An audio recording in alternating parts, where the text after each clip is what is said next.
ಮುಗಿಲು ಬಳಿ ಏನು ಒತ್ತುವರಿ ಮಾಡಿ ಮನೆಗಳು ನಿರ್ಮಿಸಿಕೊಂಡಿದ್ದಂಥವ್ರದ್ದು ಅವರಿಗೆ ಪರ್ಯಾಯ ವಸತಿ ವ್ಯವಸ್ಥೆ ಮಾಡುವಂಥ ವಿಷಯದಲ್ಲಿ ಅದು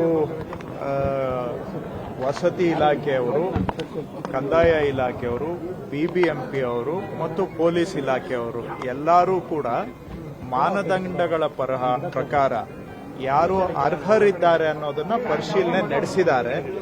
ಪರಿಶೀಲನೆ ಇನ್ನೂ ಕೂಡ ನಡೆದಿದೆ. ಪರಿಶೀಲನೆ ಮುಗಿದ ನಂತರ ನಾವು ಮೊದಲನೇ ಪಟ್ಟಿ ಪೂರ್ತಿ ಪರಿಶೀಲನೆ ಮಾಡೋದಕ್ಕೆ ಸಮಯ ಆಗುತ್ತೆ. ಆದರೆ ಮೊದಲನೇ ಪಟ್ಟಿಯನ್ನ ಆದಷ್ಟು ಬೇಗ ಕೆಲವರಿಗೆ ಯಾರು ಅರ್ಹರಿದ್ದಾರೆ ಅವರಿಗೆ ಪರ್ಯಾಯ ವಸತಿ ವ್ಯವಸ್ಥೆಗೆ ಮಾಡಿಕೊಡ್ಬೇಕು ಅಂತ ನಾವು ಹೇಳಿದ್ದೇವೆ.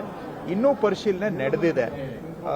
ಒಂದು ಹಂತದ ಪರಿಶೀಲನೆ ಆಗಿದೆ. ಅದಾದ್ಮೇಲೆ ಪೊಲೀಸು ಮತ್ತೆ ರೆವಿನ್ಯೂ ಡಿಪಾರ್ಟ್ಮೆಂಟ್ನವರು ಕೂಡ ವೆರಿಫೈ ಮಾಡ್ತಾ ಇದ್ದಾರೆ. ವೆರಿಫಿಕೇಶನ್ ಇನ್ನೂ ನಡೆದಿದೆ.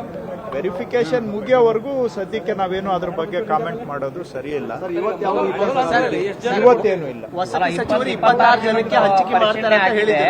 ಆಯ್ತಪ್ಪ, ಹೇಳಿದೇನಲ್ಲ, ಒಂದು ಹಂತದ ಪರಿಶೀಲನೆ ಆಗಿದೆ. ದಯವಿಟ್ಟು ಗೊಂದಲ ಮಾಡ್ಕೋಬೇಡಿ.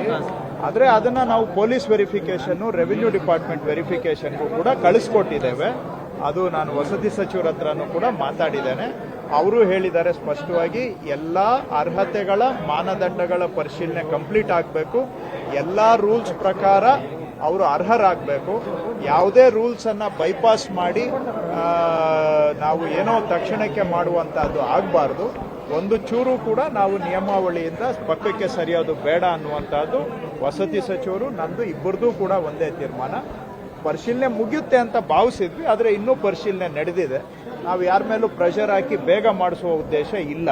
ಹಾಗಾಗಿ ಅವರು ಪರಿಶೀಲನೆ ಮುಗಿಸಿ ಲಿಸ್ಟ್ ಸಬ್ಮಿಟ್ ಆದ್ಮೇಲೆ ಮುಂದಿನ